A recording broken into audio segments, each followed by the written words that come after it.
Sekarang kita akan membahas ion. Tadi kan di salah satu jenis partikel itu ada ion ya. Nah, jadi ion itu adalah atom yang bermuatan listrik.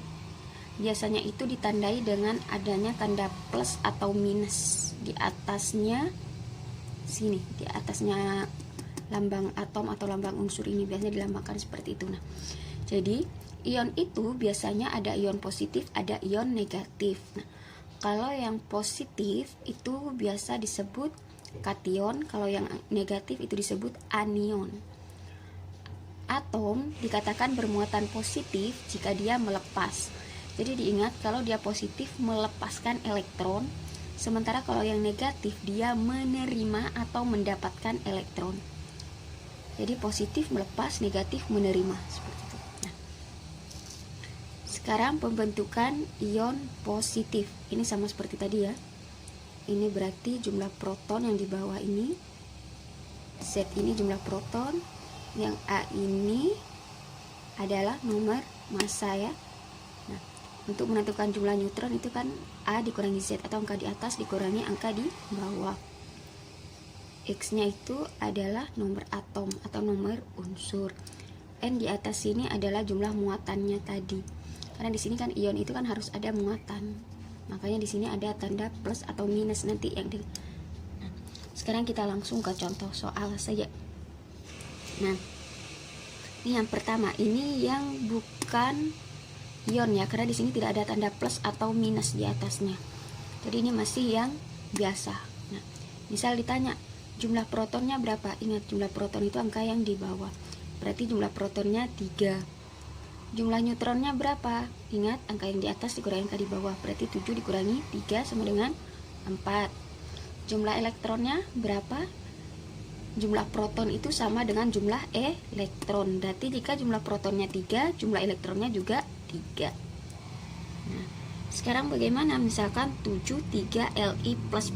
Nah, kalau sudah ada tanda plus begini, berarti dia itu berupa ion positif. Nah, kalau ion positif itu dia kan melepas ya, diingat-ingat. Nah, jadi di sini ketika ditanya jumlah protonnya berapa? 3.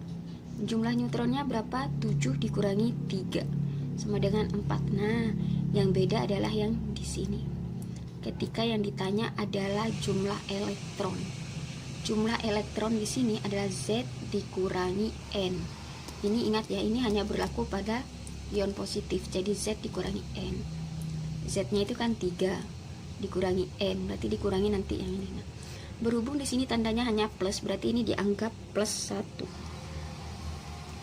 Berarti jumlah elektronnya 3. Ingat kalau ion positif itu artinya dia melepas. Nah, kalau melepas itu berarti dikurangi. Berarti 3 nih ya, dikurangi 1 sama dengan 2. Sekarang kita lanjut ke contoh berikutnya kalau kalian masih bingung. Ini ya, 24 11 Na natrium 3+. Nah, jumlah protonnya berapa? Jumlah protonnya itu yang di bawah ini ya. Berarti jumlah protonnya 11. Selanjutnya jumlah neutronnya berapa? Berarti angka yang di atas dikurangi angka yang di bawah. Berarti 24 dikurangi 11. Berarti 13.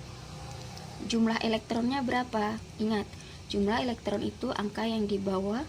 Kalau ini tandanya positif berarti dikurangi ya. Berarti 11 dikurangi 3. Ya, berarti 11 dikurangi 3 adalah 8. Seperti itu. Dikurangi 3 karena di sini 3 plus ya. Oke. Sekarang kalau kita sekarang sudah membahas ion positif, sekarang kita akan bahas yang ion negatif. Ini hampir sama saja dengan yang tadi.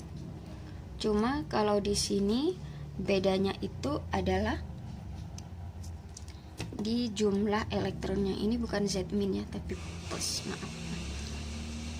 Jumlah proton itu nanti angka yang di bawah, jumlah neutron itu angka yang di atas dikurangi angka yang di bawah untuk menentukan jumlah elektronnya. Karena ini ion negatif, minus berarti nanti ditambah. Berarti yang angka di sini ditambah dengan angka yang di atas ya. Langsung ke contoh saja. Ini yang dia belum ada tanda plus atau negatifnya, jadi ini yang masih biasa. Nih ya. klorin, Cl itu klorin. Jadi jumlah protonnya 17, jumlah neutronnya berarti 35 dikurangi 17 sama dengan 18, jumlah elektronnya 17. Sekarang gimana ketika dia sudah ada tanda negatifnya begini, sudah ada tanda anion berarti. Nah, jumlah protonnya 17, jumlah neutronnya 35 dikurangi 17, 18. Nah, yang beda di jumlah elektronnya ini ya.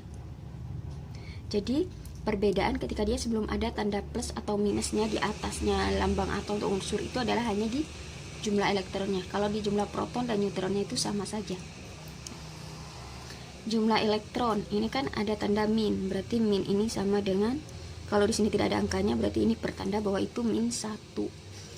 Nah, jumlah elektronnya berarti 17, karena kalau min itu berarti dia menerima elektron, berarti kalau menerima berarti kan ditambah, berarti 17 ditambah 1, 17 tambah 1 sama dengan 18. Sekarang contoh lain, ini ya, 14 7 N 2 min. Ditanya jumlah protonnya berarti 7, jumlah neutronnya berarti 14 dikurangi 7 sama dengan 7, jumlah elektronnya berarti angka yang di bawah ini kan tanda minus sudah ditambah ya, berarti 7 ditambah 2 sama dengan 9. Oke. Selanjutnya senyawa ion. Jadi senyawa ion itu senyawa yang terbentuk dari ion positif dan ion negatif tadi.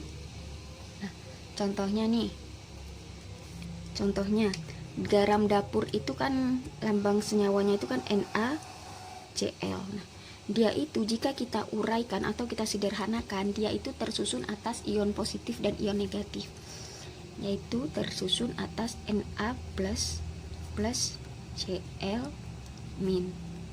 Ini kan ion positif, ini ion negatif. Molekul ini pernah kita bahas di kelas 1. Jadi molekul itu partikel penyusun materi yang terdiri dari 2 atom atau lebih. Kalau molekul unsur itu suatu molekul yang terdiri dari atom-atom yang sejenis. Misalkan kayak ini O2. Jadi dia ini tersusun dari atom-atom yang sejenis karena O-nya ada 2, jadi sama-sama O.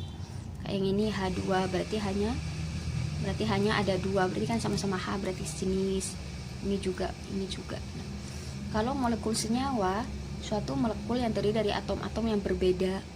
Contohnya molekul air H2O, berarti ini kan tersusun atas hidrogen dan oksigen. Contohnya molekul gula C6H12O6, berarti ini kan tersusun atas unsur karbon, hidrogen dan oksigen. Artinya dia tersusun dari 2 atau lebih unsur. Nah, dan dia itu unsurnya berbeda. Sementara kalau yang molekul unsur ini kan dia terdiri dari atom-atom yang sejenis. Jadi misalkan O ya dengan O, H dengan H, N dengan N. Ya, cukup sekian. Terima kasih.